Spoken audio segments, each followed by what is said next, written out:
제가 에스더서를 이렇게 이제 우리 읽어가고 있지 않습니까?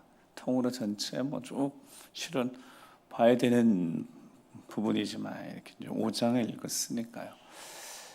지혜로운 사람, 성령의 사람, 그런 사람은 어떤 사람일까? 여러 가지 이유를 이야기를 할 수 있겠지만 성령의 사람, 그 안에 성령이 계시고 성령에 사로잡혀 살아가니까 성령 하나님이 통치하시는 어떤 특징들이 있을 거 아닙니까? 그거를 바울 사도는 갈라디아인들에게 보내는 편지 속에 성령의 9가지 열매 그렇게 이야기를 했습니다. 그러니까 성령 하나님이 어떻게 주장하시는, 사로잡아서 인생을 이렇게 이끌어 가시는 그들의 삶에 나타났던 흔적들, 그 흔적들을 이렇게 보니까 그런 보여지는 열매가 있다는 거죠. 열매라는 단어는 그냥 어느 순간 뚝 떨어지는 게 아니니까요. 그래서 어떤 시간들을 거치는 거죠. 단기들을 거치는 거죠. 그래서 이제 결실의 계절이니까요. 우리가 이 추석쯤에 이렇게 보는 과일들이 어찌 한순간에 그냥 뚝 생겨서 떨어졌겠어요.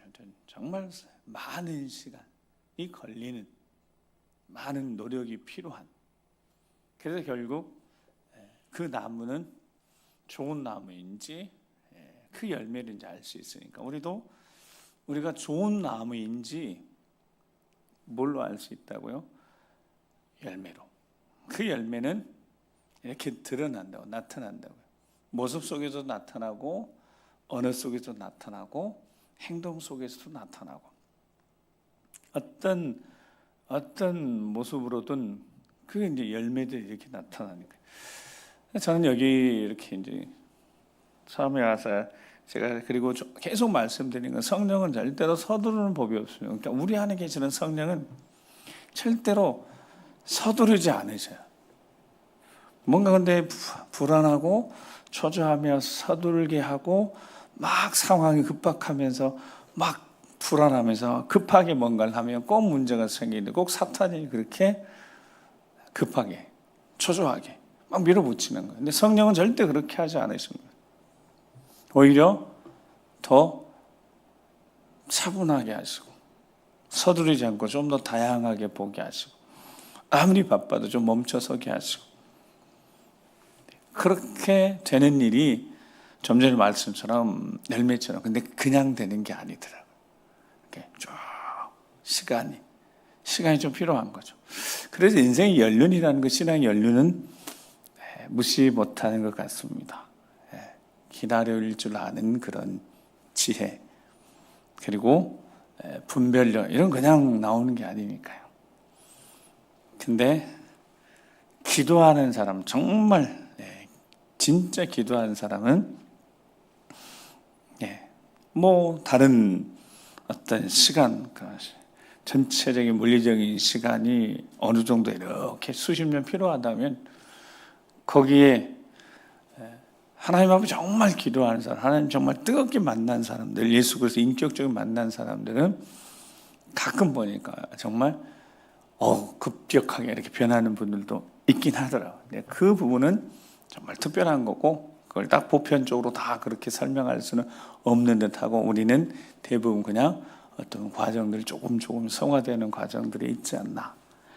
근데 성령의 역사심을 보면 드러나는 그 부분들 보니까 그러니까 예수님을 만난 사람들은 비슷한 부분이 있는 거죠.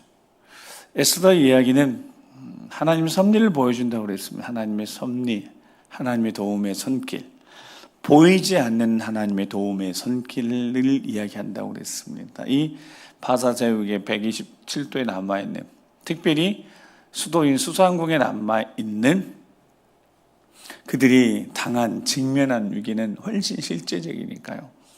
그래서 모르드게는 자기의 목숨을 걸고 신앙을 지켰습니다. 당연한 거죠, 모르드게는. 근데 그 일이 예상치 못한 결과를 가져왔고 유다 민족이 지금 한날이 다 죽게 되어졌고, 자 그때 왕후가 된 에스더에게 지난주 말처럼 모르드게가 너 잠잠히 하고 있으면 하나님은 분명히 다른 데로 말미암아 하나님 다른 방법이 있을 테니까 이 유다 민족을 하나님 다른 방법으로 다른 누군가를 통하여서 구원하시겠지만 너와 내 아비 집은 망할 것이라고 하면서 왕후가 된 것이 지금 이때를 위함인지 누가 알겠느냐라고 압박을 했다고 그랬습니다. 이 압박. 근데 이것이 단순한 심리적인 압박이 아니라 어떤 영적인 중압감. 왜냐하면 에스더가 기도의 사람이고 모르드게가 양육을 잘했기 때문에 그것은 그냥 심리적인 압박으로 받아서 불안, 염려, 근심, 초조한 게 아니라 지금 왕에게 나아간 지 30일이나 됐고 법은 왕이 부르지 않으면 왕 앞에 서면 그건 그냥 죽음이니까 이런 여러 가지 상황이 있음에도 불구하고 에스더가 그 이야기를 단순히 심리적 압박으로 받지 않고 영적인 중압감을 느끼면서 믿음의 역사를 하나님을 향한 믿음의 역사가 나타나는 하나님 능력의 자리로 내몰리게 됐습니다. 그때 에스더가 결단했다고 그랬죠. 죽으면 여러분 죽는 것이 정해진 겁니다. 그러니까 왕 앞에 나가면 그냥 죽는 거예요. 그러니까 죽으면 죽으리라. 그러니까 죽어도 상관없고 내가 죽어서 내가 제물이 되어서 나 한 사람이 죽어서 민족을 살릴 수 있다면 죽어도 어땠다고요? 감사하다 이런 마음으로 에스더가 섰다고요. 그래서 오늘 본문에 이제 왕 앞에 선 거죠. 오늘 본문에 보면 이제 이렇게 궁에 있으면 궁 앞에 왕이 있는 자리 앞에까지 3일이 지난 다음에 3일 동안 뭐 했죠 에스더가? 3일 동안 뭐 했습니까? 금식했잖아요. 자기와 자기 함께한 신하들도 금식시켰고 모르드게에게 적어도 수상궁에 있는 모든 유다인들은 다 3일 금식시켰습니다. 기도하라고. 그리고 3일 만에 이제 왕 앞에 나아가는데 에스더에게 3일이라는 시간이 어떤 시간이었겠습니까? 그냥 죽음의 시간이었죠. 즉 죽음으로 나아가는 시간. 3일이 죽음으로 점점 가까워지는 시간. 그러니까 금식하며 기도할 수밖에 없었습니다. 무슨 기도를 드렸을까요? 에스더가 무슨 기도를 드렸을까요? 수상국에 있는 유다인들이 한날 11개월 뒤에면 다 죽게 되고 재산과 다 몰수당하는 이런 일들이 이미 정해졌는데 기도를 해야 된다. 무슨 기도를 그들이 드렸겠습니까? 이미 법은 정해져 있고 법을 어겨야 되는 에스더 입장에서는 그 길밖에 없잖아요. 다른 길이 없잖아요. 뭐 다른 방법이 없잖아요. 그것이 방법이라면 해내야죠. 즉 왕 앞에 서야죠. 죽으면 죽을 각오를 하고 섰습니다. 상황과 환경은 아무것도 변한 것이 없었습니다. 3일 금식했는데 달라진 게 하나도 없었어요. 당연히 달라진 게 없죠. 왕의 조서가 바뀔 리도 없고 3일 동안 금식하고 기도했는데 아무것도 바뀐 것이 없습니다. 뭐 조금이라도. 즉 어쩌면 여러분 이게 이제 이렇게 생각해 보면 3일 동안에 왕이 먼저 왕후를 찾아주면 되잖아요. 그렇게는 기도했을 거는 같아요. 3일 금식하고 있는 동안에 왕이 먼저 에스더를 불러주면 되잖아요. 30일 동안 왕후를 부르지 않는 왕이 어디 있어요? 그러니까 3일 동안에 금식했다면 그런 생각이 있어요. 3일 금식했으니까 그 금식하는 동안에 응답받으면 되잖아요. 응답받으면 되잖아요. 왕이 불러주면 되잖아요. 근데 그것도 없었습니다. 그것도 없었어요. 3일 꼬박 채웠어요. 그리고 1절에 1절, 2절을 같이 한번 읽어보겠습니다. 3일을 꼬박 채웠어요. 자, 한번 1절 읽어보겠습니다. 시작. 제3일에 에스더가 왕후의 예복을 입고 왕궁안 뜰 곳 어전 맞은편에 서니 왕이 어전에서 전 문을 대하여 왕자에 앉았다가 왕의 에스더가 뜰에 선 것을 본즉 매우 사랑스러움으로 손에 잡았던 금규를 그에게 내미니 에스더가 가까이 가서 금규 끝을 만지니라. 아멘. 놀라운 극적인 일이 발생했습니다. 그냥 뭐 왕한테 아뢰면 죽으니까 그냥 저기 왕 면전 끝에 보이는 곳에 이렇게 왕후의 예복을 입고 서 있었던 거죠. 여기 이제 보면 섰다 그게 그냥 계속 서 있었다는 뜻입니다. 언제까지요? 왕이 볼 때까지. 뭐 왕후가 왔다고 우리 뭐 이렇게 보면 드라마 보면 이제 왕후 오면 그 신하가 이야기하잖아요. 충전마만 납시오 뭐 이런 식 이야기하잖아요. 근데 그런 게 없어요. 거기 서면 죽으니까 왕이 부르지 않았는데 가면 죽는 거니까. 가만히 서 있는 겁니다. 언제까지요? 왕이 볼 때까지. 왕의 시선이 향할 때까지. 근데 왕이 본 거죠. 멀리서도 왕이 딱 보고 알아봤습니다. 에스더 이제 왕인 줄 알고. 그때 2절에 보면 자, 왕후 에스더가 뜰에 선 것을 보면 매우 사랑스러움으로 손에 잡았던 금규를 그에게 내밀었다. 자, 우리가 기도할 때 자, 기도의 제목 가운데 제가 우리 에스더나 우리 모르드게나 수상궁에 있는 사람들이 기도를 했겠죠. 이 일을 어떻게 할 것인가. 에스더 왕후가 마음이 변치 않기를 위해서 기도했을 거고, 왕이 또 이렇게 마음이 변해서 에스더를 찾을 수 있도록 이런 기도 드렸을 때 3일 동안 응답이 없었어요. 근데 2절 말씀 보면 이렇게 보여집니다. 아무런 상황이 안 생겼다고요. 아무런 변화가 없었다고요. 보이는 것이 아무것도 없었다고요. 3일 동안 금식했는데 어떤 일들이 발생하지 않았어요. 그러니까 3일 동안 얼마나 에스더도 마음 힘들었겠어요. 나중에 보면 모르드게도 얼마나 힘들었겠습니까? 저러다가 왕 앞에 섰는데 죽임을 당할 수도 있으니까. 근데 보니까 하나님이 왕의 마음을 만지셨던 것 같습니다. 왕의. 그러니까 우리가 미처 기도하지 못한 어떤 일들. 우리가 이제 신앙생활에 그래요. 우리가 생각하는 어떤 일들은 가질 수가 별로 되지 않아요. 어쩌면 우리는 딱 보이는 것이 이게 전부니까 그냥 어떤 것만 기도하는 거예요. 근데 하나님은 하나님의 수가 얼마나 많으시겠습니까? 하나님의 수, 경우의 수. 우리가 생각하는 경우의 수는 몇 개 되지도 않아요. 별로 생각해낼 수도 없어요. 근데 하나님은 자, 섭리, 보이지 않는 하나님의 손길은 하나님의 수가, 경우의 수가 무궁무진한 거죠. 여러 가지 방법이 있지만 적어도 우리는 한 가지 확신이 있습니다. 무엇에 대한 확신은 가장 선하신 방법으로 하나님이 역사하십니다. 아멘. 선하신 하나님이시니까. 하나님은 약속하셨어요. 로마서에 바울이 성령의 감동을 받아서 모든 것이 합력해서 선을 이루게 하신다고. 그러니까 선하신 하나님이 이루신 일은 결국은 선한 겁니다. 그러니까 우리가 생각했을 때, 우리가 판단했을 때 그 결과가 혹시 마음에 들지 않았을지 그건 우리의 생각인 거고, 하나님은 선하신 하나님이시니까 하나님의 응답은, 하나님의 어떤 결말은 항상 선하다.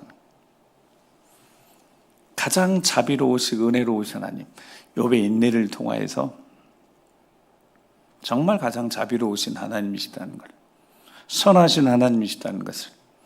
저희 에스더가 딱 섰을 때 왕이 조금도 지체하지 않고 딱 보니까 시선이 갔는데 매우 사랑스러운. 여러분, 그럼 그 전에는 에스더가 사랑스러지 않았을까요?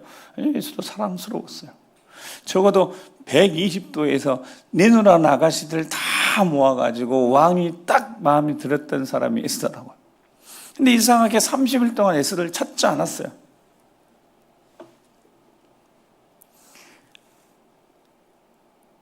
누가복음 5장에 예수님 제자들을 부르시는 장면이 나오는데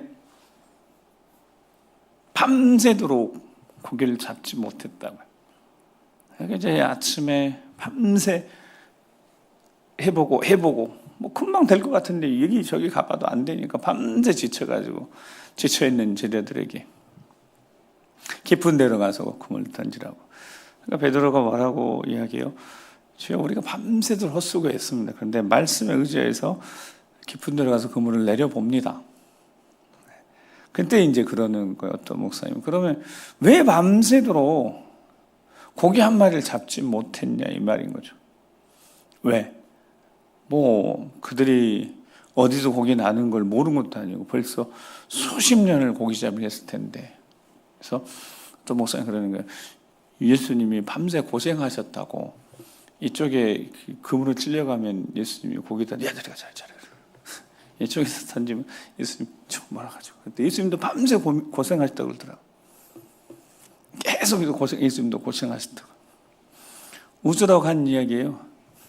좀 웃으시라고. 너무 이거 뭔가 지금 심각한 이야기 하는 거 아니죠?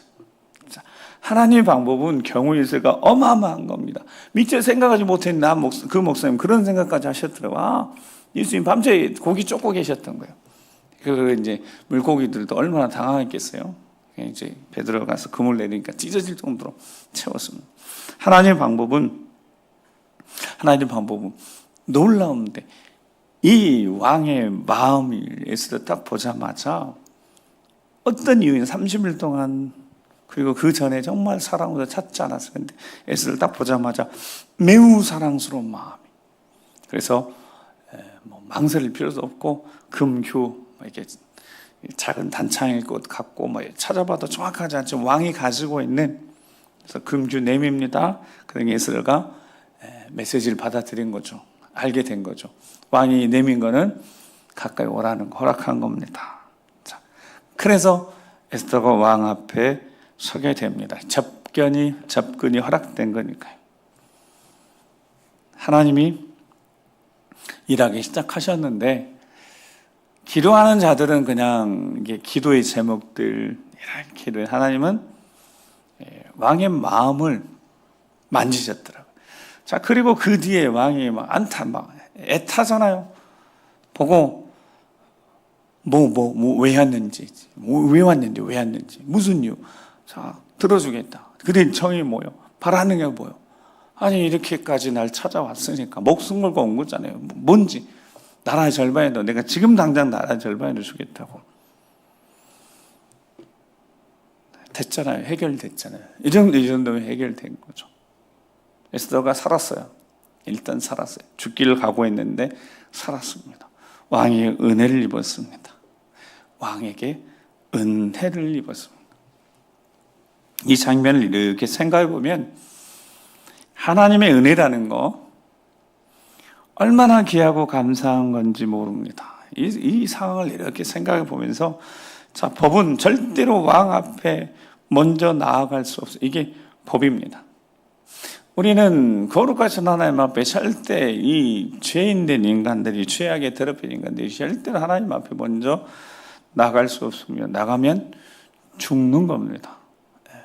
그게 바로 하나님의 법이었습니다. 절대로. 그래서 하나님이 제사법 만든 거니까요. 하나님 앞에 거룩하신 하나님 앞에 설 수 있도록 제사. 그러니까 그 제사가 하나님의 또 다른 사랑인 겁니다. 그러니까 하나님께 사랑을 받고 표현하는데 제사가 예배가 전심이어야 되고 진심이어야 되는 것이 당연한 겁니다. 제사가 제사법 자체가 복잡하고 그 제사를 드리는 과정이 복잡한 것은 하나도 문제가 되지 않는 거예요.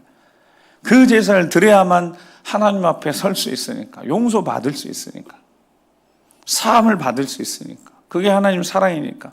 하나님 앞에 설 수 없는 자들 하나님 세우시는 방법, 그 방법이 사랑이니까. 여러분, 그러니까 제사는 그러니까 레위기서는 잠이 안 올 때 있는 첫 번째 책인 거예요. 너무 어려우니까. 제사법. 지금 제사가 행해졌다 모르니까 너무 어려운 거예요. 근데 여러분 잘 몰라도 이게 하나님을 사랑하는 방법이에요. 그것도 하나님이 다 정하신 대로 하면 되는 거예요. 하나님이 사랑이니까.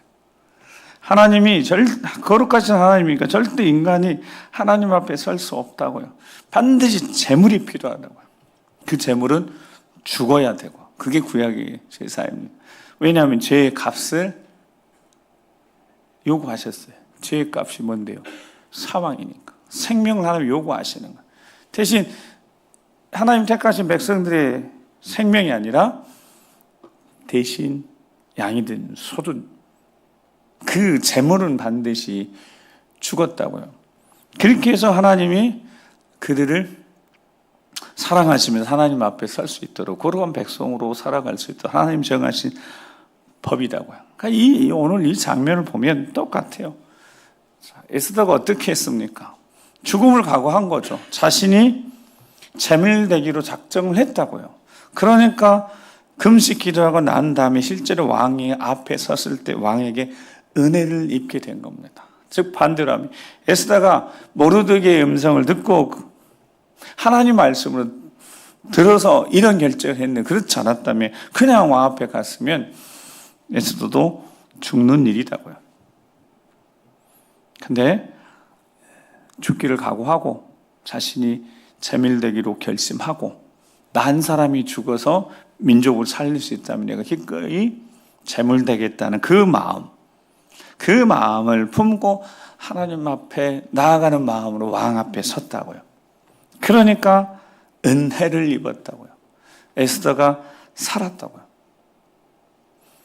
에스더는 왕 앞에 섰을 때, 왕 앞에 나아갔을 때 아하수에로 왕에게 나아간 것이 아니라 하나님 앞에 나아갔다고. 왜냐하면 이게 믿음의 영적인 결단이고 영적으로 하나님 말씀 앞에 반응이니까. 모르드게가 한 말이 내가 왕후가 된 것이 이때를 위함이 누가 알겠느냐 이 말을 그냥 오라버니 말로 듣지 않고 하나님 말씀으로 들었으니까요. 그러니까 하나님 말씀 들으니까 뭐가 생겼어요? 하나님 말씀 들으면 뭐가 생기는 거예요? 믿음이 생기는 거죠. 믿음이 생기는. 누구에 대한 믿음이 생기는 거예요? 자기 자신입니까? 아니, 하나님에 대한 믿음이 생기는 거죠. 살아계신 하나님, 전능하신 하나님, 창조자 하나님에 대한 믿음이 생긴 거예요. 그러니까 이 결정, 이 왕 앞에 섰을 때 죽고 사는 거는 그 결정권이 내게 있는 것이 아니라 하나님께 있음이 맡겨지면서 마음속에 오는 그 담대함이 생기고 믿음이 가져온 결과들, 그 믿음의 역사들. 그러니까 믿음은 하나님의 선물이라고요. 말씀을 들을 때 믿음이 생기니까. 모르드게가 한 게 아니었어요. 에스더는 하나님이 주신 말씀으로 들었습니다. 아, 지금 내가 왕후가 된 이 상황이, 이 환경이 이 때를 위함이 누가 알겠냐 그랬을 때, 이때 혹시라도 내가 쓰임받게 된다면, 혹시 내가 제물이 되어서 민족을 살릴 수만 있다면 기꺼이 내가 죽어도 좋습니다 하는 마음을 갖게 된 게 바로 하나님 음성을 들었기 때문이라는 겁니다. 그래서 믿음이 생겼어요. 자, 그 믿음이 가져온 역사를 우리는 이제 보게 되는 거예요.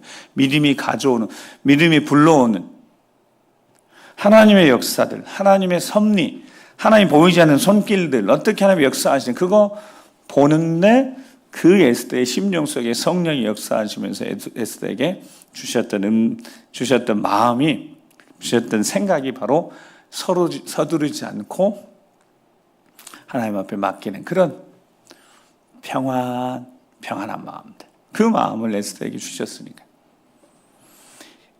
히브리서 4장 12절 16절 그 말씀 이제 너무 잘 알아요. 하나님 말씀은 살아있으면 활동력, 운동력이 활력이 사후에 날선 어떤 것보다도 예리하여 혼과 영과 및 관절곳을 찔러 쪼개기까지 하며 또 마음의 생각 뜻을 판단하시는 거예요. 자, 그래서 믿음이 생기는 거예요. 생각이 바뀌고 마음이 바뀌는 거예요. 생각이 부정적이었는데 안 될 것 같은데 될 수 있겠다 이런 생각이 드는 거예요. 마음이 불안, 초조, 염려, 근심이어서 피하고 도망가고 싶었는데 담대한 믿음이 생겨요. 여러분, 에스더가 피하고 싶은 생각이 안 들었겠어요? 그냥 도망가고 싶은 생각이 없어요. 근데 모르드게가 정확히 마음을 안 거예요. 그 마음을 다 간파한 겁니다. 너 가만히 잠잠하고 있으면 너 살 것 같지? 그래, 너는 혼자 살지 모르겠다. 근데 하나님 다른 데 말미암아 노임받게 되고 너와 네 아비집은 지금도 멸망했는데 영원히 저주의 거리가 되고 말 것이다. 이렇게까지 모르드게가 이야기했을 때 에스더가 그런 생각, 피하고 싶은 생각이 없었겠냐고요. 하나님의 말씀 들으니까 생각이 바뀌고 마음이 바뀌는 겁니다. 그게 하나님 말씀입니다. 자, 13절 말씀 시작. 지으신 것이 하나도 그 앞에 나타나지 않았고 우리의 결사를 받으실 이의 눈앞에 만물이 벌거벗은 것 같이 드러나느니라. 아멘. 아멘. 결산이라는 것이, 결산이 쭉 인생의 모든 것들이 다 포함된 결산인 거죠. 누락될 게 없어요. 여러분, 우리 인생에 하나님이 결산하실 텐데 우리 인생의 주인 되신 주님이 결산하실 터인데, 결산에 중요한 게 이익이 됐건 뭐 손해가 됐건 뭐 이런 것들 다 손익 다 해봐가지고 결산할 터인데, 이때가 에스더에게는 큰 손해였겠죠. 여러분, 인간적으로, 개인적으로는. 이게 보여지는 것은 그렇겠죠. 우리도 인생에 이렇게 되돌아보면 그 어떤 시간도 우리 보여지는 거는 큰 손해였을 수 있습니다. 계산을 해보니까 이거는 큰 손해였던 거예요. 시간도 그렇고 물질도 그렇고 많은 것들이 손해나는 구간이었던 거예요. 근데 하나님은 그 기간에 하나님 결산하셨는데, 여러분 그때 우리가 더욱더 깨어서 기도했었고, 더욱더 하나님을 찾았었고, 새벽을 깨어 기도했었고, 여러분 그러니까 보여지는 것하고 보이지 않는 하나님의 계산법하고 결산할 때, 여러분, 그러니까 우리는 하나님 앞에 딱 섰을 때, 우리 죽어 섰을 때, 우리 주님 앞에 섰을 때 우리는 깜짝 놀랄 거란 말이에요. 왜냐하면 그 계산이 너무 다른 거예요. 우리는 한 것이 별로 없는, 그게 마태복음 25장 양과 염소의 비유입니다. 양쪽 나눠놓고 우편에 양, 왼편에 염소 있는데, 우편에 있는 이들에게 내가 줄일 때, 벗었을 때, 갇혔을 때 다 돌아봐, 병들 돌아봤다. 아니, 우리가 한 기억이 없는데요. 지극히 작은 자에게 한 것이 곧 내게 한 것이다 라는 말씀을 하셨으니까요.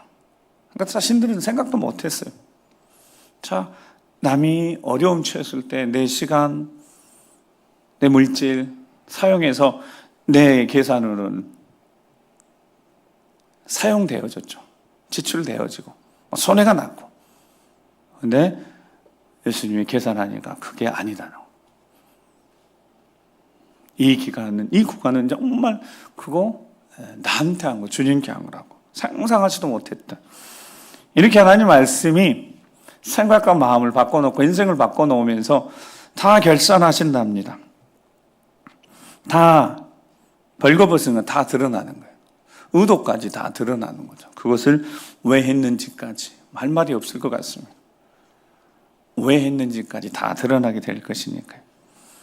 근데 14절, 그러므로 우리에게 큰 대제사장이 계시니 승천하시는 곧 하나님의 아들 예수시라. 우리가 믿는 돌을 굳게 잡을지어다 한 다음에, 자, 우리 믿음으로 살아가는 자들이니까요. 자, 15절 말씀 계속 15절 16절 읽겠습니다. 시작. 우리에게 있는 대제사장, 우리의 연약함을 동정하지 못할 이 시간이요 모든 일에 우리와 똑같이 시험을 받으시니로되 죄는 없으시니라.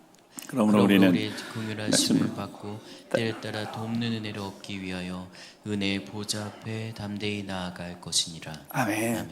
이렇게 말씀, 그냥 걱정하지 말라는 거예요. 걱정하지 말고 대제사장, 우리에게 대제사장이 계시니까 그분은 우리의 연약함을 동정하지 못하실 리가 아니시다는 거예요. 우리를 정말 잘 아시니까, 긍휼이 풍성하신 분이시니까, 우리가 똑같이 시험을 받으시면서 인생이 어떤 인생인지 다 아시니까, 연약한 거 있고 부족한 거 다 아시니까. 여러분, 에스더가 3일 동안 두렵기도 하고 도망치기도 쉽고, 왜 이걸 나한테 하필, 내가 왕후가 차라리 아니었더라면 이런 집이 없었을 텐데, 뭐 이런 생각도 해보고 수많은 생각이 있을 겁니다. 근데 하나님이 그 마음 잡아주신 거죠. 그리고 왕 앞에 나아간 게 아니라 누구 앞에 나아갔다고요? 하나님 앞에 나아간 겁니다. 하나님 앞에 선 겁니다. 죽으면 죽으리라 하고. 그랬더니 왕 앞에 서서 보니까 하나님이 역사하고 계셨다는 것을 알게 되어졌어요. 자, 왕이 자기 앞에 서 있는 그 왕후여도 실은 법이 죽이는 건데, 법이 발동되기 전에 뭐 손을 내밀었으니까, 손을 내밀어 잡았으니까요. 은혜의 보좌 앞에 국륜하심을 받고, 이때가 정말 절박한 때인데 때를 따라 돕는 은혜를 얻기 위해 은혜의 보좌 앞에 담대히 나아갈 것이라고 그 마음속에 하나님의 말씀에 감동되니 담대히 나아갔더니 에스더가 드디어 은혜를 입게 되어졌습니다. 이것이 우리 그리스도인들에게 하나님의 말씀이 정말 중요한 이유라는 거예요. 하나님 말씀이 우리를 이렇게 변화시켜 가서 결국은 하나님 앞에 설 수 있도록, 부족하지만 어리석고 연약하지만 은혜의 보좌 앞에, 하나님 앞에 담대히 나아갈 수 있도록, 그 하나님이 어떤 분이시냐면 지극히 작은 자에게 한 것을 절대로 잊지 않고 하늘의 상급으로 갚아주시는 그런 하나님이시라니까. 우리가 뭔가 하나님 앞에 대단한 것을 해야지 인정받고 사랑받는 것이 아니라, 어쩌면 내 삶의 작은 것 하나, 내 곁에 있는 작은 그들에게 한 것이 곧 주님께 한 것이라고 한다는 것은, 그냥 우리가 주를 위해서 뭐 대단한 걸 하지 않았어도 적어도 주님 앞에 받은 사랑에 감사해서 예배의 자리 끝까지 지켜보려고 노력하고, 힘든 일 생겼을 때 그래도 기도해야 되겠구나 그래서 새벽을 깨어 기도하는 그런 작은 노력들, 하나님 앞에 우리가 할 수 있는 일을 최선을 다하는 그것들을 하나님께서 다 보시고 계산 다 하고 계신다는 것. 때로는 손해가 나는 일들을 행하면서 누가 알아주지 않아도 감사해서 시간 조용히 드리면서, 물질 드리면서 헌신하고, 주의 몸댕이를 한번 둘러보고 교회 한번 둘러보면서 그렇게 해서 살피는 그런 작은 것조차 절대로 그냥 지나치지 않으신다는 겁니다. 그게 하나님의 사랑이십니다. 말씀을 듣고 믿음을 가진 자들이 행하는 그 모든 것들 하나도 하나님이 그냥 지나친 법이 없으시다는 것, 즉 은혜를 입게 하신다는 것.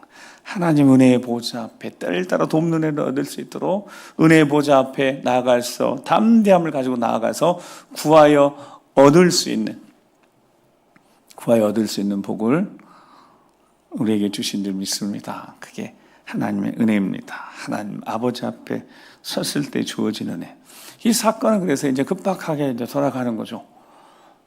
에스더가 왕이 마음이 막 급해가지고 도대체 뭐 원하는지 물어보는 거죠. 법령까지 어기고 죽음을 각오하고 와서 자신 앞에 선 이유가 뭔지 궁금하잖아요. 나라의 절반이다. 오늘 잔치를 베풀 것이니까 잔치에 초대하러 왔습니다. 하만 데리고 오십시오. 목숨을 고고 나타나서 요구하는 것이 엄청 싱거운 거예요. 그냥 잔치 준비했으니까 오시면 됩니다. 왕이 급히 하만 찾아가지고 가서 잔치에 참여해 봅니다. 또 다시 물어보는 거죠. 말해달라고. 나라 절반이나 준다니까 뭐 원하는지. 여러분 잔치까지 와서 먹으면서 이제 그날은 들어야죠. 왕이 마음이 애타합니다. 근데 에스더가 절대로 서두르지 않습니다. 내일 오시면 그때 또 내가 잔치를 준비할 테니까 내일 그때 오시면 제가 요구사항 제가 말씀드리겠습니다. 그리고 보낸 거죠. 하만은 잔치 참여하고 오면서 나오면서 신나하는데 딱 모르드기가 있는 거예요. 모르드기가 일어나지도 않고 엎드려 있는 겁니다. 그래서 저 꼴 보기 싫은 놈 어떡하나, 저놈이 없어져야지 될 텐데, 집에 가서 이제 오늘 자기 아내 친구들 불러놓고 이야기하는 거죠. 저놈만 없으면 될 것 같은데 이제 나는 왕하고 나만 초대해서 이 잔치에 내일도 오라고 그랬으니까. 자, 그래서 23m짜리 장대를 하나 달아놓고 모르드게 잡으려고 자 이렇게 집안에서 업무를 꾸미고 있습니다. 에스더는 하나님 손에 온전히 붙잡혔습니다. 그녀가 믿음의 사람이 되어졌습니다. 하나님 말씀 듣고 자기 인생을 제물 삼기로 했습니다. 자기 인생이 손해나도 자기가 죽어도 괜찮다고 결단을 냈습니다. 하나님 아버지 앞에 담대히 나아가서 왕 앞에 담대히 서자 은혜를 입게 되어졌습니다. 이 과정 속에 에스더가 조급하지 않아요. 성급하지 않습니다. 성격이었을까요? 라는 생각을 해봅니다. 아니요. 이것이 영적 전쟁인 줄 알았습니다. 하만은 사탄네, 어둠의 권세에 사로잡힌 자이니까요. 그러니까 서두르지 않아요. 그냥 뭐 잔치 첫 번째가 끝냈으니까 이야기할 만도 한데 하지 않습니다. 그게 에스더의 성격이었을까라는 생각 아닌 것 같습니다. 하나님이 그를 다 붙들고 계시네. 섭리하고 계시니까 하나님 지금 이끌어가고 계시니까. 아니, 나라의 절반이라도 달라가면 줄 것이라고 이 왕이 애타가지고 하는데, 혹시라도 여러분, 왕이 이야기 오늘 안 하면 없다고. 뭐 이런 식으로 이야기를 했다면 어떻게 되겠어요? 오늘 당장 말하지 않으면 내일은 없다. 근데 그 왕의 마음을 하나님이 완전히 부드럽게 해놨어요. 이전에 왕이 아닌 거죠. 하나님의 작업을 에스더나 다른 게 아니라 이 왕의 마음을 이렇게 작업하신 것 같아요. 모르드게는 아까 생각한 모르드가 얼마나 간절했겠습니까? 여러분, 모르드게 얼마나 간절했겠어요. 혹시라도 에스더가 왕 앞에 섰다가 먼저 나갔다 죽으면 어떻게 되겠어요? 9절 말씀에 보면 하만이 첫 번째 잔치 참여하고 두 번째 약속까지 받고 기뻐가지고 막 나오다가 모르드가 대결문에서 있었어요. 근데 뭐 하지 않았다고요? 일어나지도 않고 몸을 움직이도 아니했어요. 여러분 뭐 하고 있었을까요? 모르드게. 저게 겉으로 표현하는데 지금 뭐 하는 것처럼 보이십니까, 여러분? 일어나지도 않고 몸을 움직이도 않았어요. 지금 뭐 하고 있는데 금식하고 있었잖아요. 그 금식이 아마 계속 되어져 있어요. 계속 했을 것 같아요. 모르드게는 3일이 끝났어도 모르드게는 계속 금식했던 것 같아요. 그러니까 힘이 없죠. 일어날 힘도 없고 몸을 제대로 움직일 힘도 없는 거예요. 모르드게가 죽게 생겼는데 밥이 들어가겠습니까? 자, 그래서 저 구절을 보니까 기도하고 있는 거죠. 하나님 앞에 엎드려 있는 겁니다. 에스더와 모르드게 함께 하나님 앞에 자신을 제물 드리기도 했으니까 하나님 앞에 엎드려 있는 거죠. 일어서면 당연히 하만이 보였을 테니까 하만을 두려워하지도 않고 하나님 두려워 움직이지도 않고 가만히 하나님 앞에 엎드려 있습니다. 하나님의 때의 방법을 찾고 있습니다. 하나님이 어떻게 하실지 하나님의 계획 속에 자신을 드리면서 그냥 하나님 아버지 앞에 엎드려 있으면 어떤 시도도 하지 않고 이제 기도만 하고 있습니다. 하나님이 하실 것이니까 하나님의 섭리, 하나님이 하나님 가정에서는 경우의 수가 어마어마할 테니까 하나님 앞에 맡기고 있는 겁니다. 이게 우리 그리스도인의 모습이어야 되지 않겠습니까? 쉽지는 않지만 우리 기도하면서 오늘 이 자리도 기도의 자리니까 우리가 마지막 하나님 앞에 결단하는 결단의 시간이 돼야 될 텐데 시편 131편 1절에 3절 말씀을 같이 한번 에스더도 그랬고 모르드게 그랬고 하나님 앞에 엎드렸습니다. 하나님 앞에 다 맡겼다고 하나님 손에 맡겨드렸습니다. 자, 같이 읽어보겠습니다. 시작. 여호와여 내 마음이 교만하지 아니하고 내 눈이 오만하지 아니하며 내가 큰 일과 감당하지 못할 놀라운 일을 하려고 힘쓰지 아니하나이다. 실로 내가 내 영혼으로 고요하고 평온하게 하기를 젖된 아이가 그 어머니 품에 있음 같게 했나니 내 영혼이 젖된 아이와 같도다. 이스라엘 지금부터 영혼까지 여호와를 바랄지어다. 아멘. 여호와를 바라는 자들에게 주시는 은혜라는 것. 내 마음이 교만하지 아니하여서 내가 뭔가를 하려고 더 이상 하지 않는 거예요. 모르드게 그랬습니다. 에스더가 그랬고 우리가 그래야 합니다. 내가 인생의 주인이 아니니까. 내 눈이 오만하지 않고 남을 보는데 정죄하고 판단하려고 하지 않고 내가 높아지고 남을 깎아내려야 내가 높아지는 그런 오만한 자가 아니에요. 큰일, 감당하지 못한 일, 남에게 보이려고 인정받으려고 힘쓰고 이런 일 하지 않고 어떻게 했다고요? 하나님 바라본 거였습니다. 그때 실로 내 영혼이 고요하고 평안하기에 뭔가 그 마음속에 찾아온 것이 있었다고요. 그것이 바로 고요하고 평안함입니다. 하나님 앞에 맡겼으니까. 하나님 앞에 맡겼으니까. 하나님께서 이루실 줄 믿고 그래서 하나님이 주신 은혜가 믿음으로 맡긴 모든 하나님에게 모든 믿음을 맡긴 모든 자에게 주신 은혜가 평안입니다. 평안일 수밖에 없는 거죠. 에스더가 평안해졌습니다. 그러니까 왕 앞에 섰을 때 그 얼굴이 수색이 가득하거나 수심이 가득하거나 걱정 근심이 있는 얼굴이었으면 어떻게 됐겠습니까? 근데 평안한 거죠. 그러니까 빛이 났던 겁니다. 그러니까 원래도 사랑스러운데 매우 사랑스럽게 보였던 겁니다. 에스더가 평안해졌으니까요. 걱정이 안 되는 거예요. 근심이 안 되는 거예요. 죽으면 죽으려 각오를 하고 섰는데 오히려 3일 동안 금식하고 얼굴에 빛이 났는데 광채가 났네요. 여러분 한 3일 금식 제대로 하면 얼굴에 빛이 나죠. 맞죠? 그동안 우리가 너무 많이 먹고 이 독소 있어서 독소 다 빠지고 3일 금식 정도 하면 7일 금식하면 얼굴이 뽀얀해지잖아요. 예뻐지잖아요. 아닌가? 그렇잖아요. 빛났죠. 빛이 났어요. 그래서 빛이 났다니까 매우 사랑스럽게 되어진 거예요.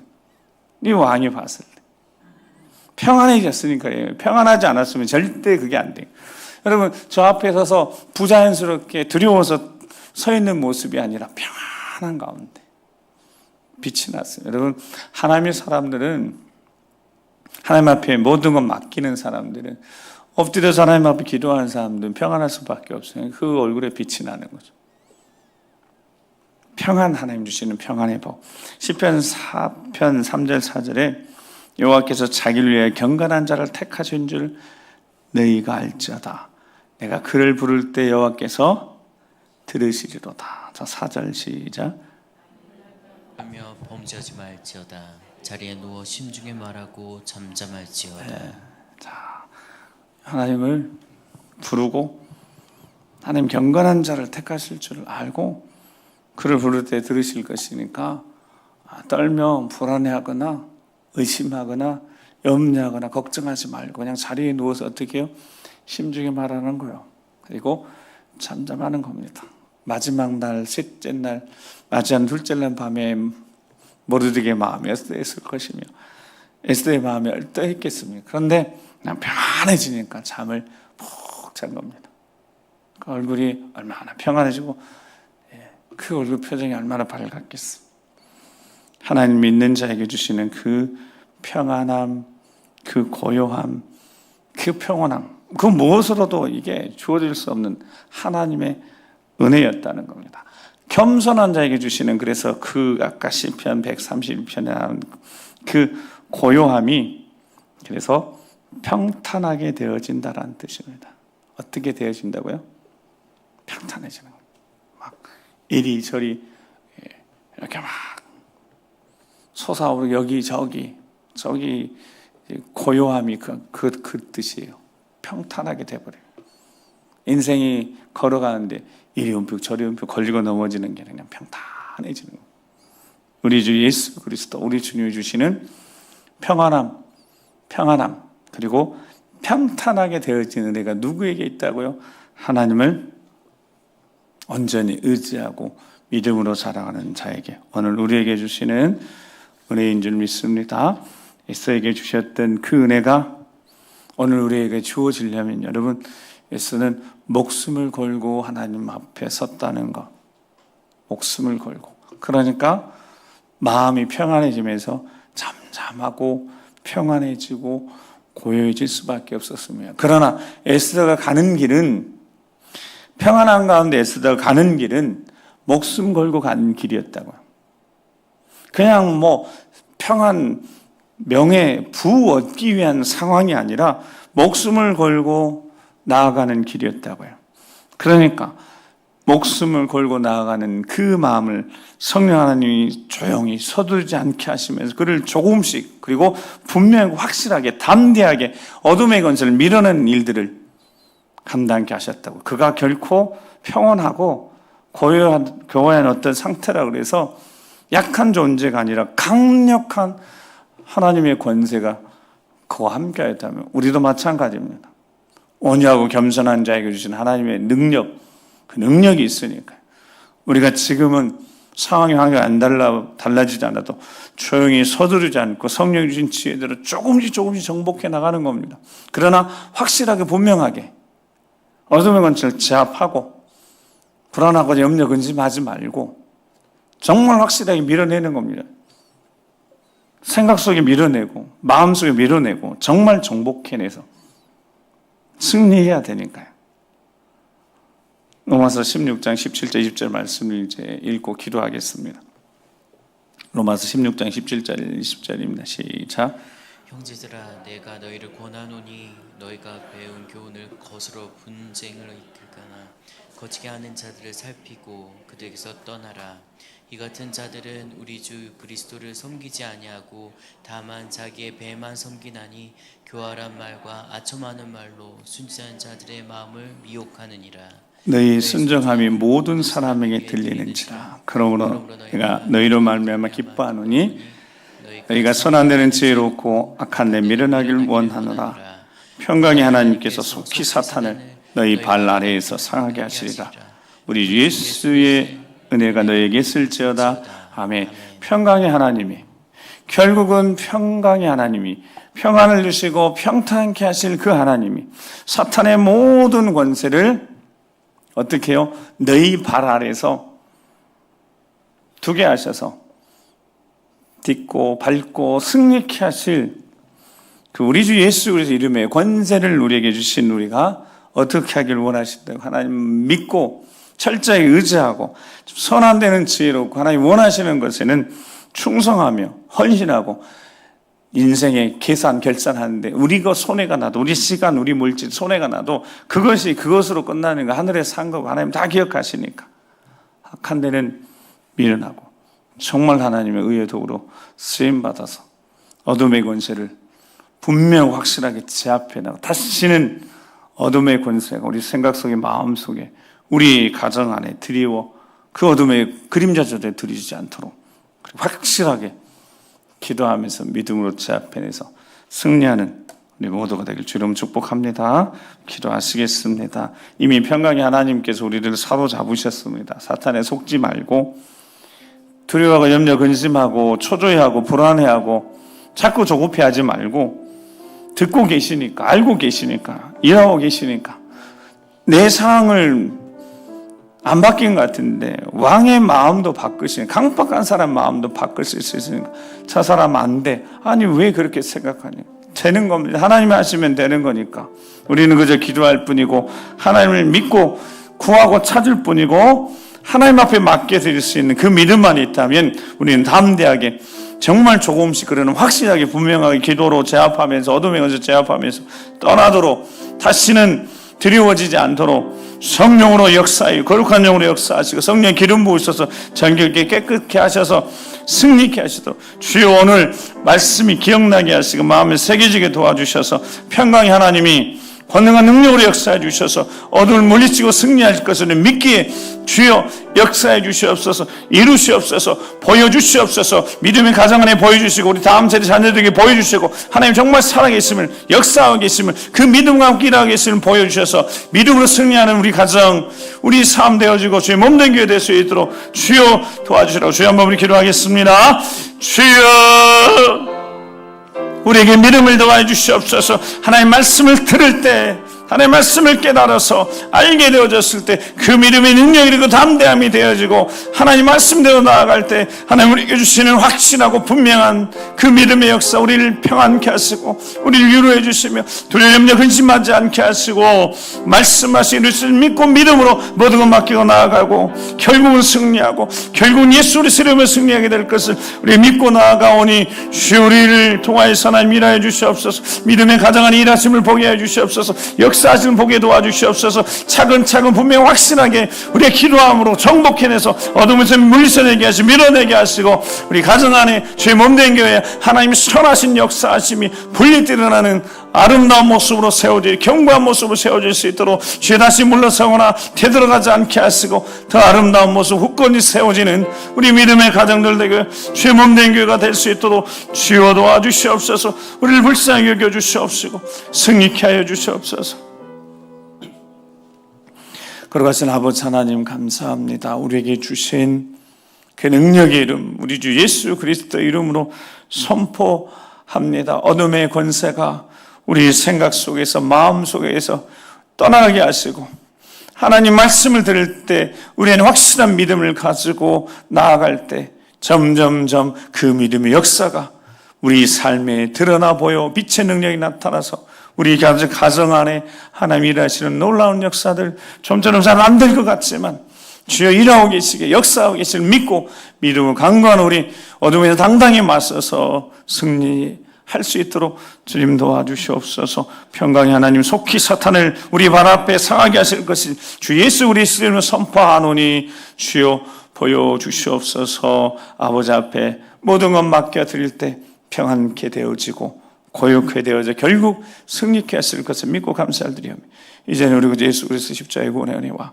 아버지 하나님 그 크고 놀라우신 사랑하심과 성령 하나님의 감동과 역사 교통하심이 우리 모든 인생의 주인 되신 주님이 우리를 다시 한번 붙잡아 주셨으니 말씀으로 우리를 붙잡아 주셨으니 그 말씀과 함께 이제 믿음으로 나아가서 믿음의 역사를 경험하여 아버지 앞에 영광 돌리고 승리의 삶을 살 것을 믿고 믿음의 새 출발하는 모든 심령들 위해 믿음의 가정에 우리 사랑하는 자녀 손들의 인생 위에 주의 몸된 교회 우리 모든 어르신 세대부터 어린 세대 이르기까지 대대 앞길 위해 이 민족이 지금부터 영원토록 함께 하시옵시기를 간절히 축원하옵나이다.